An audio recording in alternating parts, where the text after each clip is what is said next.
మచిలీపట్నం దొంతులమ్మ వారి గుడి దగ్గర వినాయకుడి గుడి ఉంటుంది కదా, దానికి వినాయకుడి గుడి రైట్ సైడ్స్ అందులోకి వెళ్తే ఒక వినాయకుడు పందిరేశారండి. వినాయకుడు అయితే సూపర్ ఉన్నాడు. ఇప్పుడు వరకు మచిలీపట్నంలో ఎప్పుడు ఇలాంటి బొమ్మ పెట్టలేదు.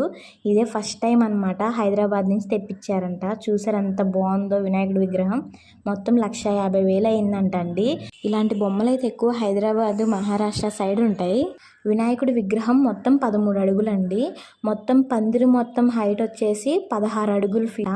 అసలు వినాయకుడి విగ్రహం అయితే నాకైతే ఎంత బాగా నచ్చిందో, చూస్తూ ఉండిపోవాలనిపించింది.